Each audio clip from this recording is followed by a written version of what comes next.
à Agoué, Bénin, à l'occasion de la commémoration du 63e anniversaire de l'assassinat du président Sylvanus Olympio. Appel pour la déclassification des archives relatives à ce crime d'État. 13 janvier 1963, 13 janvier 2026, il y a exactement 63 années, fut assassiné Sylvanus Olympio, père fondateur de la nation togolaise, père de l'indépendance du Togo. Ce crime odieux mit fin au grand chantier ouvert par ce leader charismatique, notamment son projet d'indépendance monétaire et sa vision panafricaniste. C'est ici, sur cette terre de refuge et de mémoire, à Agoué, que nous élevons aujourd'hui nos voix à l'occasion de la commémoration du 63e anniversaire de son assassinat pour appeler à un acte de justice historique, de reconstitution des faits et de rétablissement de la vérité. Depuis 6 décennies, le peuple togolais vit dans le mensonge d'État, l'omerta diplomatique et l'impunité historique.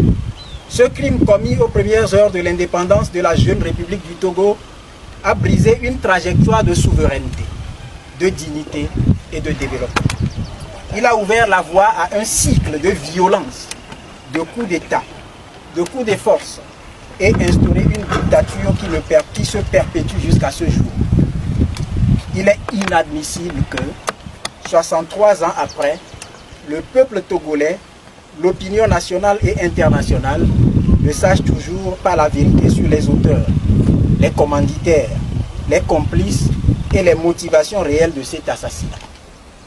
En cette date du 13 janvier 2026, nous, peuple togolais, épris de vérité, de justice et de liberté, demandons solennellement aux États-Unis d'Amérique et à la France, ainsi qu'aux États historiquement impliqués de près ou de loin dans les affaires togolaises, de déclassifier sans délai les documents, télégrammes, notes diplomatiques, rapports d'ambassade et correspondances classifiées relatifs à l'assassinat de Sylvanus Olympio.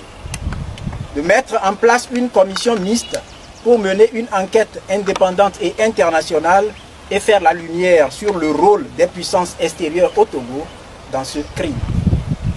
Déclassifier, c'est permettre au peuple togolais de rétablir l'honneur de son père de la nation. C'est rendre hommage à un homme d'intégrité qui a refusé de soumettre le Togo au diktat néocolonial. C'est redonner au pays les clés de sa dignité et de son histoire. C'est faire échec à la volonté des héritiers de ce crime